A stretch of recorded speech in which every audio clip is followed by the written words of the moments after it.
You're listening to the Andy Snowden Stage and Screen Radio Show. Do you ever mention that name in front of me, that filthy piece of toe rag?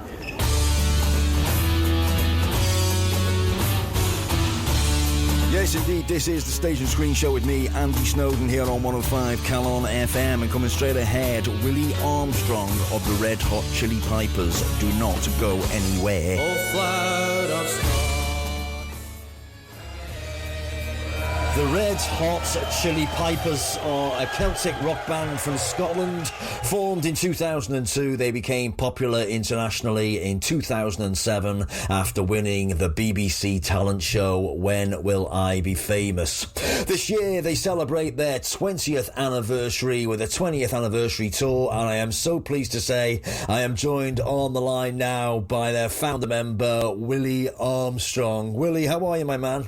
How you doing, Andy? I am fine. Fantastic, my man, and it's lovely to have you back on the Stage and Screen Show. Thanks ever so much for joining us. The Chillies have never been more in demand with their extremely popular brand of bag rock music. It must be fantastic to be back.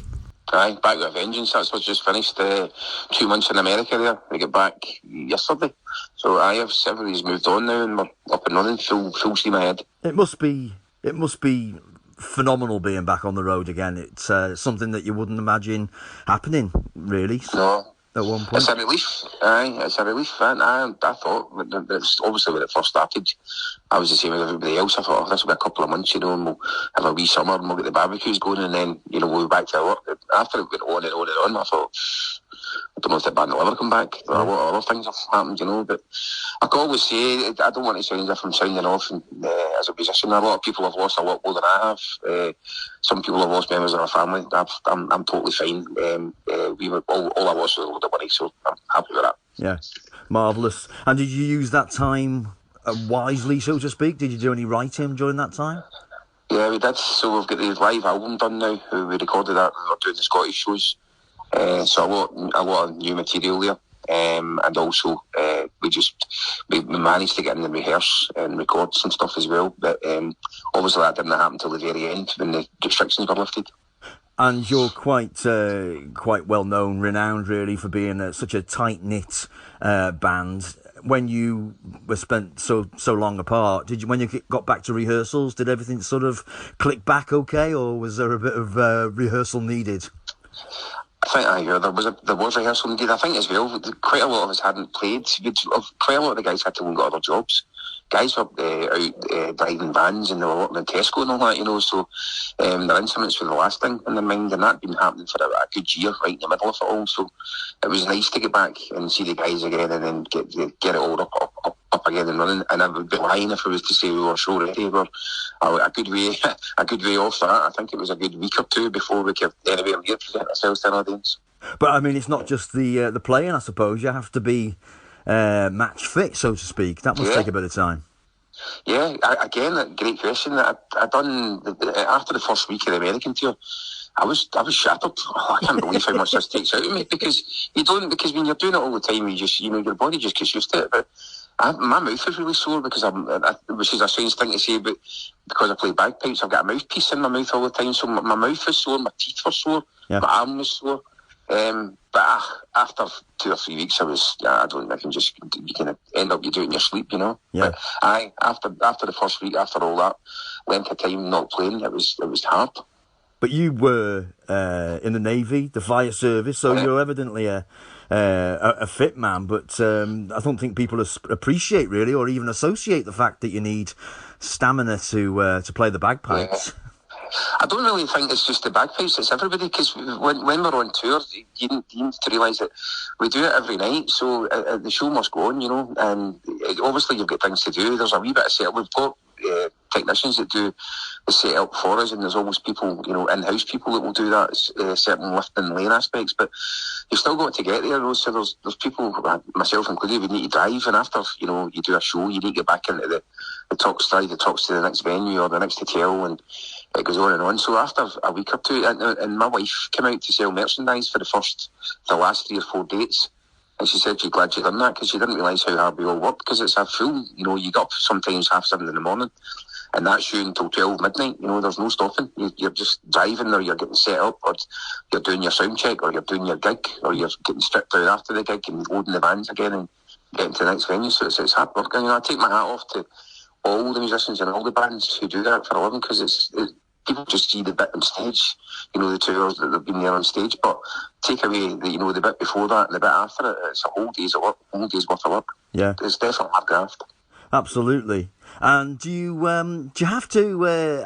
I'm asking this as a kind of because somebody who trained as a singer. There are exercises that singers do for their lung capacity. Is it the same for you guys? Yeah, we don't do any for lungs, but we do finger exercises before we go on. Okay. We do finger exercises a lot, because obviously your fingers and your arm, the muscles in your arm have to be quite free. And if you're playing that amount of time, and you're also practicing, there might be some new tunes to learn, but you also have to, every musician will tell you, they still have to do the rudiments to keep themselves sharp. So you're probably moving your fingers at rapid pace, probably for, I would say, 4 hours every day. Yeah. So that can, you know, you need to make sure that your body's prepared for that, or else there's going to be a breakdown somewhere along the line. Yeah. Yeah. And, well, I mean, unbelievably, I suppose, 2022 marks the Red Hot Chili Pipers' 20th anniversary.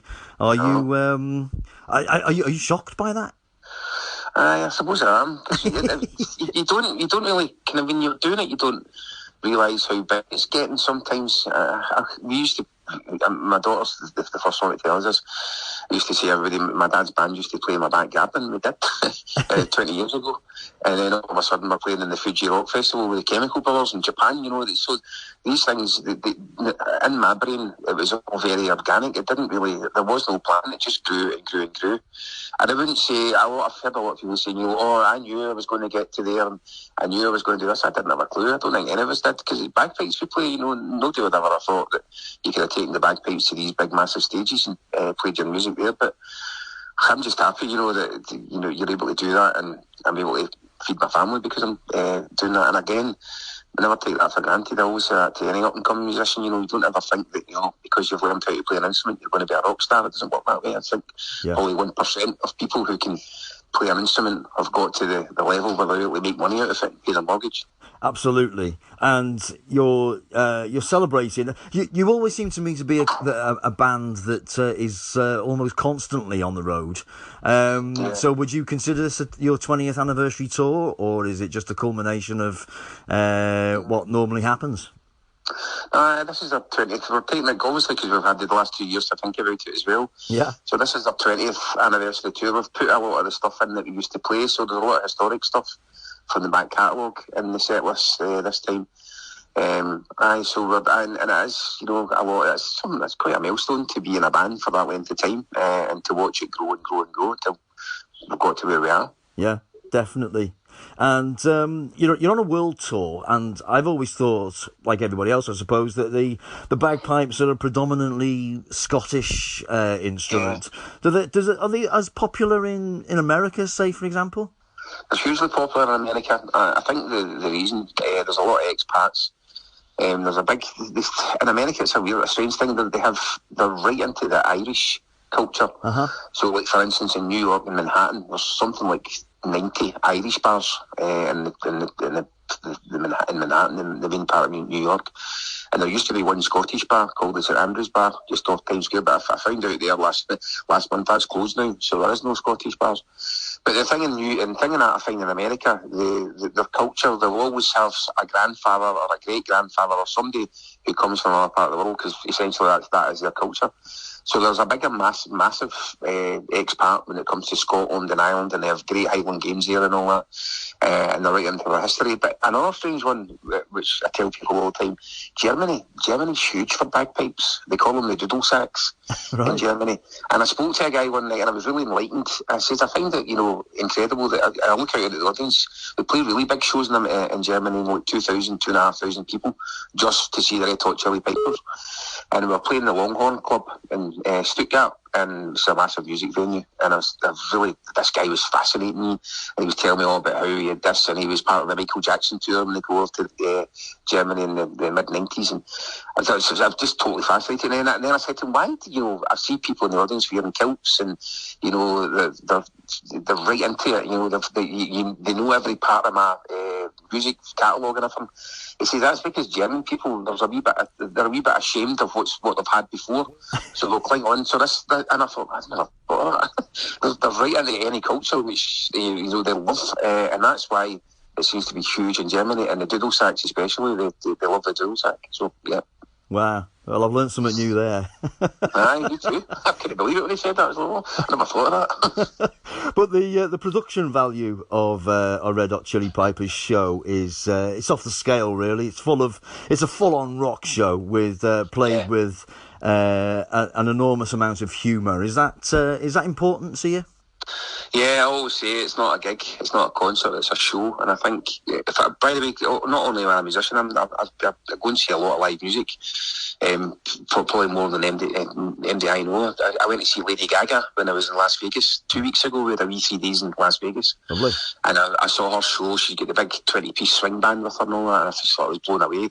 And one of the things that I was blown away with, not only the musicianship of Lady Gaga and the way she presents herself, but the musicianship of her band, but also the production, the sound quality was perfect.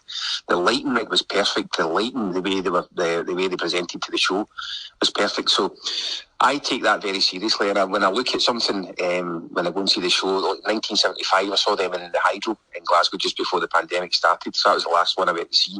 But even smaller shows that I go and see, I always take on board, what they're doing with the lights. How are they making that sound like that? How does the snare drum have a crack like that? How do we get that sound?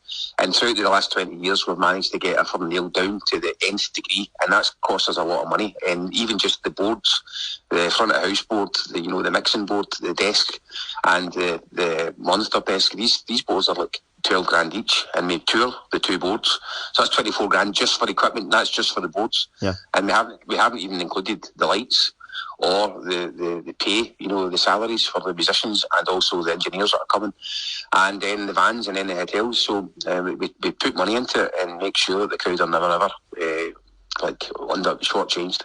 Everybody comes to Red Hot Chili Pipers show will go out the door thinking, that was well worth the money. Yeah, definitely. And it almost looks kind of more impressive that you play with the musicianship that you do, and it looks like a stroll in the park for you. It's incredible, really. I think most musicians will say that, though. To be honest, I think that if you're doing something over and over again, we always call it unconscious competence. So you shouldn't really have to think about where your fingers are going. If you're thinking about where your fingers are going, you're probably going to make a mistake. And we were always taught in music schools that we went to that you never practice. Don't practice until you get it right.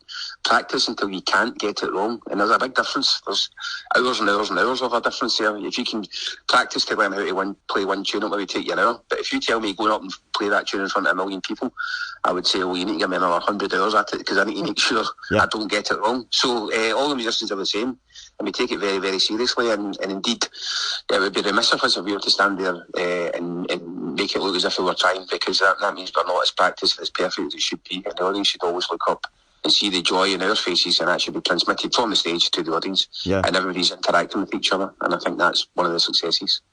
I love that. I love practice till you can't get it wrong is a fantastic and that's a good tip for anybody. That's two different things. It's not don't practice till you get it right. Practice until you cannot get it wrong. Excellent. And when you decide what you are going to play, it seems like nothing is off the table. You'll give anything a try. Is that a fair assumption? It is a fair assumption, but don't forget, we don't just, people ask me all the time, what you need to avoid is karaoke bagpipes. Uh-huh. Yeah, I mean, that's got no musical merit whatsoever. I don't think you could trick a crowd by going up on the stage and just playing tune after tune like a karaoke bagpipe player. There's much more to it than that. You would take 100 tunes and you would think, I don't know, I mean, that one fits, but I mean, it's not doing anything for me. What do you think, guys? What if we put a fancy bass line behind it? I don't know, let's try it. Nah, it's not going to work. So it has to be tried and tested. And indeed, we used to go out and speak to the audience before the pandemic, after we'd played, and that would say to get feedback. How did you think? What did you think? So all this is taken into a big melting pot, and we finally get to the set list that we'll play on tour. And that set list is pretty much set in tablets of stone then, because obviously all the lights are all programmed into the BPMs for the music. But the set list will go from the start to the finish, and it's a wee journey we take the audience on. So you start off maybe something obviously you have to power. In the first one, the audience get the full lighting rigs and they go, oh my God, this band are incredible. And then you'll take them on a wee journey, a wee emotional journey, because bagpipes are quite emotive. You can have the band, and you can have the bagpipes playing slow airs, and the crowd. I've seen crowds crying. I've seen people crying when you do that. And then the next minute, you can have them up and jumping up out of their seats and clapping their hands because you're playing a reel or a jig or something that they recognise.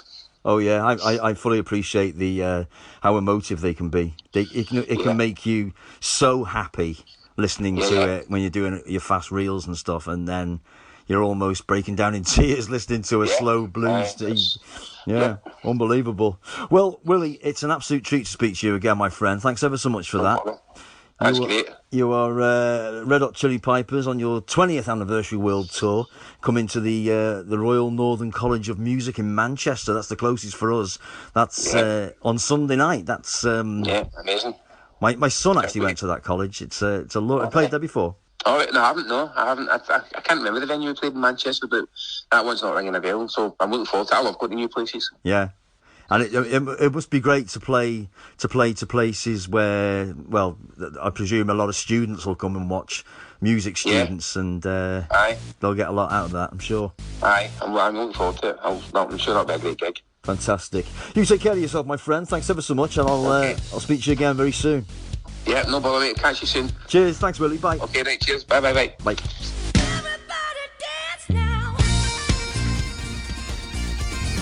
Willie Armstrong and the Red Hot Chilli Pipers play the Royal Northern College of Music in Manchester tomorrow night.